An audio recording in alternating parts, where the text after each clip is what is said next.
মুসলমানদের মেয়েরা শুনে রাখুন, একবার ভিডিওটি দেখুন, আপনার উপকারে আসবে ইনশাআল্লাহ। জাহান্নামী 6 নারীর সাথে আপনার মিল আছে কিনা দেখে নিন। যদি মিল থাকে তবে পরিহার করুন, তওবা করুন, ফিরে আসুন ইসলামের ছায়াতলে। একবার তওবার দরজা বন্ধ হয়ে গেলে সেই সুযোগ আর থাকবে না। আসল জীবন পরকাল, তাই আসুন পরকালমুখী হই।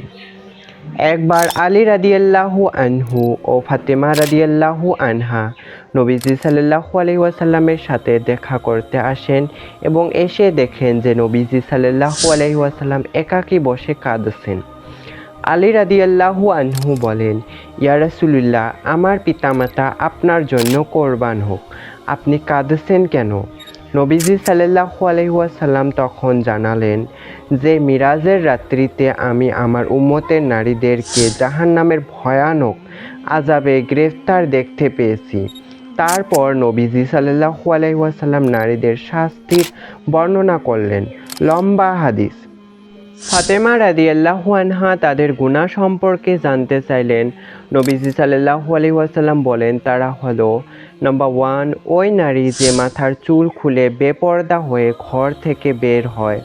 জাহান্নামে এরা নিজের মাথার চুল দ্বারা ঝুলন্ত অবস্থায় থাকবে এবং ওই সময় তার মাথার মগজ ফুটন্ত পানির ন্যায় টকবক করে ফুটবে। নাম্বার 2, ওই নারী যে তার স্বামীকে কটু কথার মাধ্যমে কষ্ট দেয় এবং স্বামীকে সম্মান করে না।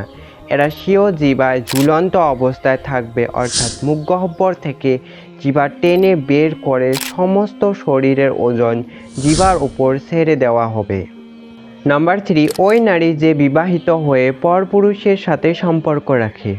জাহান্নামে এরা স্বীয় স্তনে ঝুলন্ত অবস্থায় থাকবে, অর্থাৎ সমস্ত শরীরের ওজন স্তনের উপর ছেড়ে দেওয়া হবে। নাম্বার 4, ওই নারী যে অপবিত্র হওয়ার পর পবিত্রতা অর্জনে অলসতা করে এবং নামাজের অমনোযোগী হয়।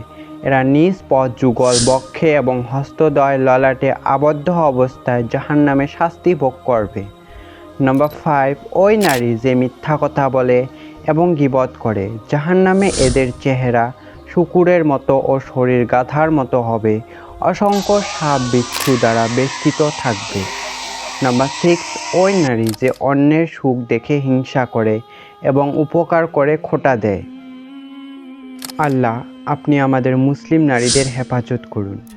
আপনার এবং রাসূল সাল্লাল্লাহু আলাইহি ওয়াসাল্লামের দেখানো পথে চলার তৌফিক দিন।